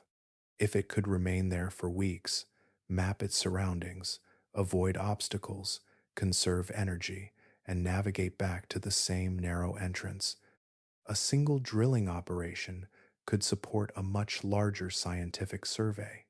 Navigation becomes particularly difficult when there is no established map. The vehicle cannot depend entirely on satellite positioning because satellite signals do not penetrate the ice. Instead, it must combine underwater acoustic measurements, internal motion sensors, and observations of the surrounding terrain to estimate where it is. Returning to the borehole becomes its own technical challenge, requiring the machine to recognize a passage that may be only a small opening in a vast cavity. These technologies are developing together, and their importance lies partly in how they reinforce one another. Better sensors make longer missions more valuable. Better communication makes autonomous exploration more practical. Better navigation allows vehicles to travel farther without becoming lost.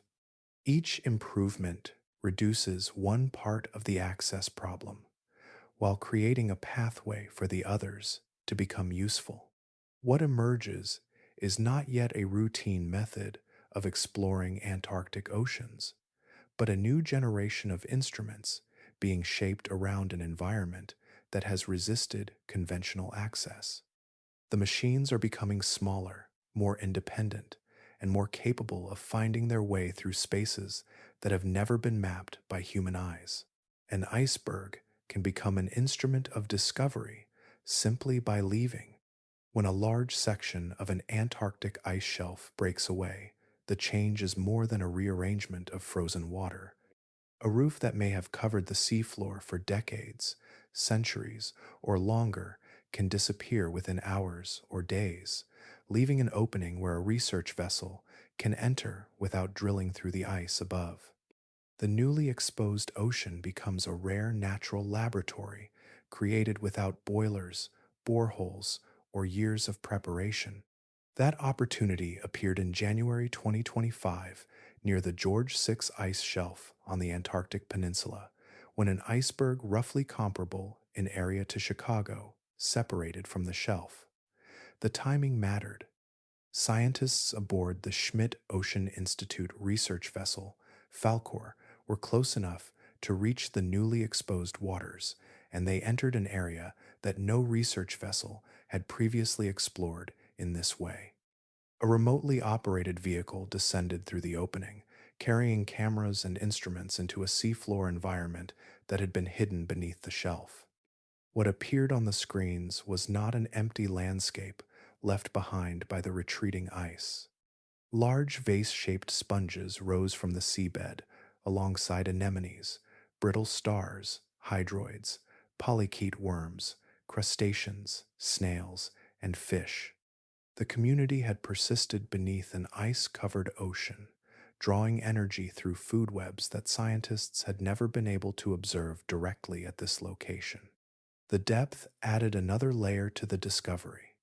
One squid was observed at roughly 914 meters, about 3,000 feet, consuming a fish. Deeper still, at roughly 1,149 meters, about 3,770 feet, an octopus rested on the seafloor. These were not traces left by organisms passing through after the iceberg departed. They were part of an established ecosystem occupying a place that had been inaccessible to ordinary observation. The sponges offered an even slower measure of time. Some of the largest specimens grow at less than 2.5 centimeters, about 1 inch per year. At that pace, their size becomes a biological record. Their bodies could not have reached such dimensions in a brief interval after the ice disappeared. Their growth indicates that these animals had been living beneath the shelf for many years, and perhaps for centuries, before sunlight and research equipment ever reached their surroundings. Their existence also changes the meaning of an inaccessible environment. An ice shelf is not simply a barrier separating scientists from an empty cavity. It can shelter communities whose relationships with currents, nutrients, sediments, and one another continue beyond human observation. When the covering ice moves away, the ecosystem does not suddenly come into existence. It becomes visible. For scientists, these brief openings are valuable precisely because they reveal what indirect measurements cannot. A satellite can map a changing surface, while an underwater camera can show the organisms inhabiting the space beneath it. Together, those views connect the shape of the ice above with the living world below, giving Antarctic change a biological dimension as well as a physical one. There is something unusual about the timing of such discoveries. Drilling requires deliberate effort, funding, specialized machinery, favorable weather, and a narrow operational season. An iceberg provides none of those things. Its movement is governed by the physics of the shelf, and the resulting opening may remain accessible only for a limited period before new ice, drifting icebergs, or changing ocean conditions alter the site again. For a short interval, the boundary between hidden and observable can therefore shift without human permission. Cameras can descend where they could not previously go, and living communities can be recorded before the exposed seafloor becomes part of the changing Antarctic landscape. The most revealing part of the George VI discovery was not the number of species recorded beneath the former ice cover, it was their condition. The animals were not scattered remnants waiting for an opportunity to occupy newly exposed ground. They formed a mature community with large sponges, suspension feeders, scavengers, and predators already connected through a functioning food web. That distinction changes the meaning of the iceberg opening. The ecosystem did not appear when the ice moved away. It was already there. The newly accessible seafloor simply allowed human instruments to see a community that had been developing beyond ordinary observation for a very long period. Without sunlight reaching the seabed, the energy supporting these organisms cannot come from the familiar foundation of surface ocean ecosystems. Instead, the cavity depends on material transported through the water. Currents entering from the surrounding ocean can carry suspended organic particles, dissolved carbon, and other nutrients beneath the shelf, where they become available to organisms living far from the illuminated surface. The journey of that material may extend for several hundred kilometers, roughly 200 miles, through passages that scientists have only partially mapped. Such distances matter because the organisms beneath an ice shelf are not necessarily living from nutrients produced nearby. What sustains them can begin far beyond the boundary of the cavity itself, carried inward by circulation that connects hidden water with the wider Southern Ocean. Somewhere along that route, particles settle, currents slow, or dissolved compounds are transformed into forms that can support living communities. The process creates a biological supply line hidden beneath the ice, linking distant ocean conditions with animals on a seafloor that receives no direct sunlight. Even the large sponges provide evidence that this system is not fleeting. Their growth is exceptionally slow, and some individuals can require many years to reach substantial size. Their presence therefore records persistence. Whatever combination of currents, nutrients, sediment, and chemical conditions sustains them has remained available long enough for an ecosystem to mature. That persistence is important because Antarctica is often imagined through its visible extremes: enormous ice shelves, drifting icebergs, exposed rock, and open polar water.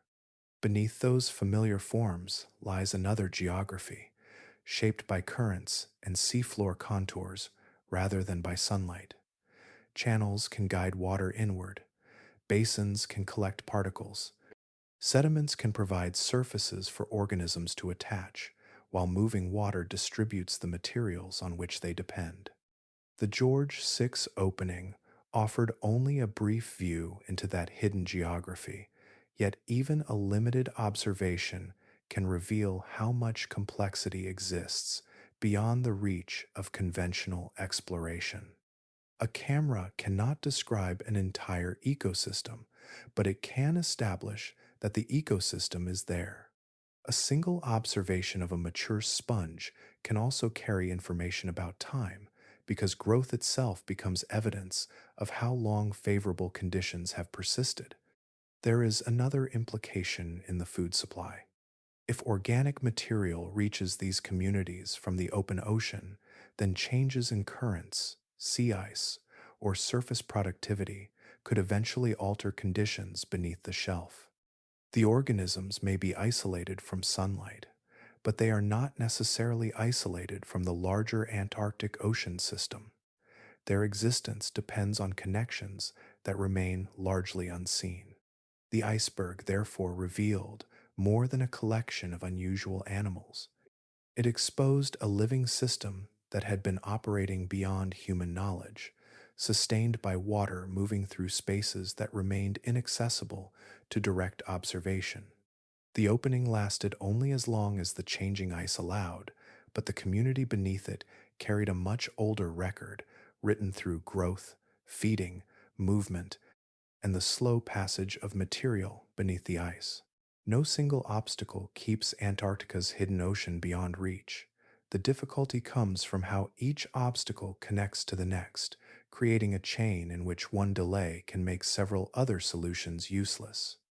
A research vessel must first cross the Southern Ocean and arrive at the correct part of the ice. That journey consumes part of the austral summer, the same limited season needed for unloading equipment, establishing camp, preparing the drilling system, and completing the work beneath the shelf. Once there, the ship cannot simply place a drilling rig wherever it is needed. Heavy equipment must be transported and assembled, often in a landscape where snow, crevasses, sea ice, and shifting surfaces complicate every movement. Then the drilling begins, and time changes character. A borehole is not a permanent passage. Once hot water stops flowing through it, the surrounding ice begins reclaiming the opening. A package designed to pass through a borehole, roughly 30 centimeters, about 12 inches, wide must therefore be compact enough to deploy quickly, yet capable of surviving an environment that can be difficult even for much larger machines. Every minute spent solving a mechanical problem becomes a minute removed from the period available for scientific observation. Beyond the opening, another layer appears. The ice is moving, the water is circulating, and the seafloor may be unmapped. A tether can restrict a vehicle's range, while an autonomous machine requires navigation, energy storage, communication, and a dependable method of finding its way home. Underwater acoustics can carry information, but reflections from ice and seafloor boundaries complicate the signal. A vehicle may know where it entered without knowing how to return to that same point after traveling through a cavity that has never been charted. Even reaching a scientifically valuable environment does not guarantee a clean result. Subglacial lakes demand careful contamination control because material introduced during drilling can become difficult to distinguish from organisms or chemistry that originated beneath the ice. The Lake Vostok experience showed how a technically successful penetration can still leave uncertainty surrounding the biological evidence recovered afterward. Above all of this sits the calendar. Antarctic field operations are compressed into a short period when ships can reach remote regions, aircraft can operate, crews can work outdoors, and equipment can be recovered before winter closes the route. A storm can consume days, a malfunction can consume more. A delayed shipment can shift an entire sequence of operations beyond the point where recovery is practical. Funding adds another layer because these systems cannot be developed once and then forgotten. Drilling equipment requires testing. Vehicles require repeated trials. Sensors must be calibrated. Communication systems need refinement. Each field season depends on years of engineering and preparation that must survive changes in budgets and research priorities. The barriers therefore behave less like separate walls and more like a network. Geography affects logistics. Logistics affects time. Time affects drilling. Drilling affects instrument deployment. Deployment depends on technology, weather, and the moving ice. Scientific reliability depends on contamination control, communication, and the ability to retrieve meaningful data before the borehole closes. That is why the rare successes are so valuable. Reaching the water beneath Antarctic ice is not one achievement, but a temporary alignment of many difficult conditions. A camera, a sensor, or a vehicle may enter for only a short interval, Yet that interval can reveal something that no satellite, model, or distant measurement could establish directly. Then the equipment comes back, the field season ends, and the ice continues its movement. Beneath it, the ocean remains connected, changing, circulating, and carrying life through spaces that science has only begun to enter. The first thing the hidden Antarctic Ocean reveals is not a species, a current, or a chemical signature. It is a correction. Again and again, the living world beneath the ice has been larger than the assumptions built around it. Communities found beneath floating ice have challenged the idea that darkness must mean biological scarcity. Animals gathered around an underwater river have shown that water moving beneath a shelf can carry enough material to support active communities far from ordinary surface ecosystems. Microbial evidence from sealed lakes has raised the possibility of organisms drawing energy from chemical reactions involving minerals rather than sunlight. None of these discoveries erased what biology already understood. They widened the boundaries of where that understanding could be applied. For much of modern science, Antarctica offered a difficult paradox. Its surface could be mapped from orbit, its ice could be measured with radar, and its changing shape could be followed across decades. Yet the water underneath remained largely beyond direct observation. That imbalance mattered because ecological systems are built from relationships that cannot always be inferred from distance. A satellite can detect movement in an ice sheet. It cannot watch a scavenger feed beside a sponge. A model can estimate circulation. It cannot reveal every cavity, sediment surface, or organism carried through the water. This distinction changes the meaning of uncertainty. When an environment has been observed repeatedly, unknown details usually exist inside a well-tested framework. Beneath Antarctic ice, entire parts of the framework itself have been missing. Scientists were often forced to begin with ecosystems from other environments and ask whether those principles could extend into places with no sunlight, unusual circulation, extreme pressure, and long separation from the surface. Some predictions worked, others did not. The surprises were valuable precisely because they exposed where the assumptions ended. The organisms living in these places also carry a different kind of history. A sponge attached to Antarctic rock does not know whether anyone has documented its habitat. A crustacean moving through subice water does not depend on a research expedition for its food. Microbes do not wait for a sampling device before carrying out chemical reactions that sustain their cells. Their existence is not created by observation. Observation only makes their existence available to human knowledge. That is why the surprises matter beyond Antarctica itself. They remind us that life often occupies spaces that seem inhospitable only because our first comparisons come from familiar worlds. Energy can arrive through pathways that are easy to overlook, and communities can persist at scales that remain invisible from above. The absence of sunlight does not mean the absence of structure, interaction, adaptation, or time. It means the rules of observation must become more patient and more exact. That distinction reaches backward through time.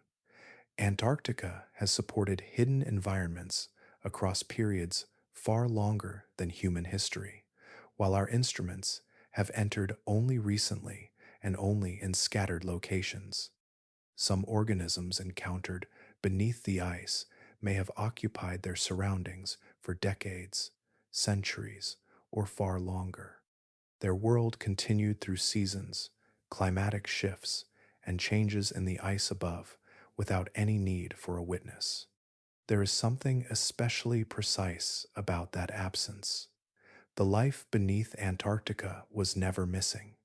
What was missing was the connection between its existence and our ability to perceive it. Each successful camera descent, Each biological sample and each measurement from beneath the ice therefore changes more than a map. It changes the boundary between what science considers possible and what nature has already demonstrated. The hidden ocean does not conform itself to the limits of our instruments. It simply continues its own processes, while our understanding catches up one observation at a time. For centuries, the map of the ocean has expanded by degrees, pushed outward each time a vessel carried instruments into another stretch of water. Depth could be measured, temperatures recorded, currents traced, and samples brought back to the surface. Even the deepest parts of the open ocean remained reachable in principle. The unknown was largely a matter of distance. Beneath Antarctic ice, distance is only the beginning. The water below a floating ice shelf is enclosed by a ceiling of moving ice, separated from the atmosphere by hundreds of meters, about hundreds of feet, of frozen material. The routes into it are narrow, temporary, and shaped by conditions that can change while an expedition is still preparing its instruments. A borehole can begin closing before the measurements are complete. A vessel can be delayed by weather until the season is nearly gone.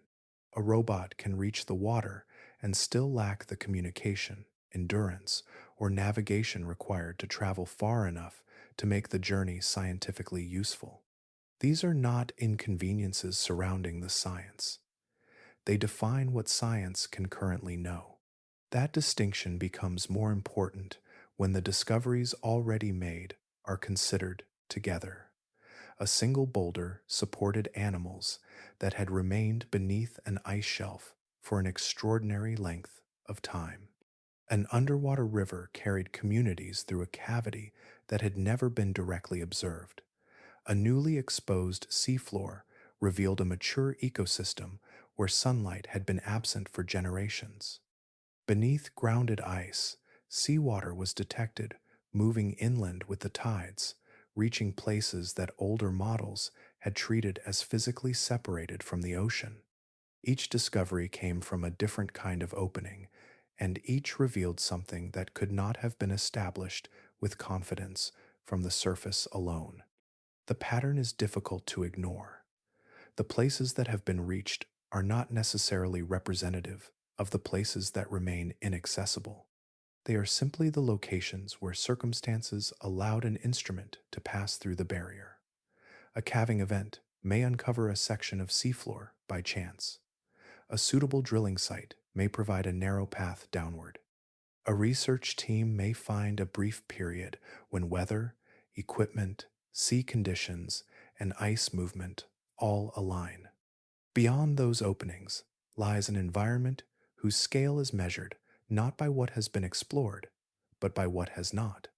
The consequences extend beyond cataloging unfamiliar organisms. Water moving beneath an ice shelf transports heat, dissolved material, and chemical compounds. It shapes melting along the underside of the ice and influences how the glacier responds to the ocean around it. Biological communities become part of that hidden system, consuming material, recycling nutrients, and occupying niches whose existence may alter assumptions about how energy moves through these enclosed environments. Yet, every model remains partly dependent on observations from a remarkably small number of places. That is the reckoning. Antarctica has shown that inference can describe a hidden world remarkably well, but it has also shown where inference reaches its boundary. A model can estimate conditions across an enormous cavity, while a single direct measurement can reveal that an important process behaves differently from the prediction. The difference may be small in one location, but across an ice shelf measured in hundreds of kilometers, about hundreds of miles, small uncertainties can become significant. Physics does not negotiate with an expedition schedule. Ice does not remain open because a scientific instrument still needs another hour. Funding cannot remove a crevasse, and political agreements cannot make a borehole stay open indefinitely. Every attempt to reach the water must pass through all of these realities at once.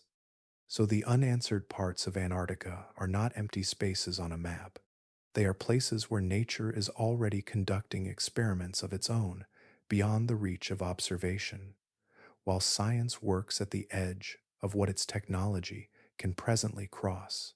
The boundary between access and inaccessibility is changing because the landscape itself is changing. Antarctica is not a sealed laboratory whose conditions remain fixed while researchers slowly develop better instruments. The ice is moving, thinning, fracturing, and retreating, and every change reshapes the hidden ocean beneath it. That creates a strange race between discovery and transformation. A cavity that is unreachable today may become exposed through calving or thinning years from now, but the water inside may no longer resemble the environment that existed when the cavity was first formed. A grounding line can retreat into deeper water, changing the geometry of the seafloor and allowing warmer ocean water to reach places that were previously protected. Currents can shift, sediments can be disturbed. New pathways can open beneath the ice, while older ones disappear. The iceberg that exposed part of the George VI seafloor offered a rare glimpse of this process. An enormous section of ice moved away, and an ecosystem that had existed beneath it became available to direct observation. Yet the exposure was not simply an opening in a door, it was also a change in the room behind that door. Conditions that had remained sheltered for a long period were suddenly connected to a different ocean environment, with new circulation, new light levels, and new opportunities for organisms from surrounding waters. For ecosystems adapted to long periods of stability, even gradual environmental change can become significant when it persists across generations. Temperature affects metabolism. Ocean circulation controls the delivery of dissolved nutrients and organic material. Changes in ice cover alter the pathways through which water moves. Sediment disturbance can change the surfaces where organisms attach and feed. The relationships that once formed a stable community can therefore be altered without any single event being dramatic. The deepest concern is not that every hidden ecosystem will disappear. Antarctica contains many environments, and their responses will differ. Some organisms may tolerate changing conditions. Others may expand into newly available spaces. New communities may develop where ice retreats, while species adapted to persistent isolation lose the conditions that sustained them. What makes this difficult to understand is the absence of a detailed record. Scientists cannot always compare the present state of a hidden ecosystem with measurements collected decades earlier because those measurements were never taken. In some places, there may be no baseline at all. The first observation could arrive after the environment has already changed. That matters for the biological discoveries beneath the ice. A community found tomorrow may not be the same community that existed there yesterday. If an iceberg exposes a sea floor after decades beneath an ice shelf, the organisms encountered at that moment provide a record of survival, but not necessarily a complete record of everything that once lived there. Species may already have vanished from the area. Others may have arrived through changing currents. The physical evidence of those transitions can be difficult to separate from the natural history that preceded them. The same uncertainty applies to the water itself. A cavity beneath a glacier is part of a moving system, not a sealed container. As ice retreats, the pathways connecting ocean water, sediments, and melting ice can change. Measurements taken after such a transition may describe a new state rather than the conditions that drove the earlier transformation. This gives the access problem a dimension that cannot be solved simply by building better equipment. Time is part of the environment being studied. Every year of delay allows the system to continue changing without a corresponding increase in direct observation. The hidden Antarctic Ocean has always been changing on geological timescales. What is different now is the possibility that those changes are accelerating while our instruments are still learning how to enter the places where they are happening. The window is moving with the ice, and sometimes the world behind it changes before anyone reaches the glass. There is no single lock on the ocean beneath Antarctica. There is a chain of them, each one attached to the next, each adding another condition that must be satisfied before an instrument can enter the water. The journey begins far from the ice itself. A research vessel must cross the Drake Passage and enter the Southern Ocean, where the Antarctic circumpolar current moves continuously around the continent. Once a team reaches the ice, the problem changes from navigation to access. The shelf may be hundreds of meters thick, about hundreds of feet, and the safest route downward may not be the shortest one. Crevasses can make a promising site unusable. Drilling equipment must arrive by ship, survive the journey, and operate during a field season measured in months rather than years. Even after a borehole reaches the ocean, time begins working against the expedition. A narrow opening through moving ice does not remain open simply because instruments still need to pass through it. Water can refreeze around the equipment. The passage can narrow. The ice can shift. A deployment that took hours to prepare can leave only a short period for measurements before the route disappears again. Then comes the problem of distance beneath the ice. A camera lowered through a borehole can observe only the immediate surroundings.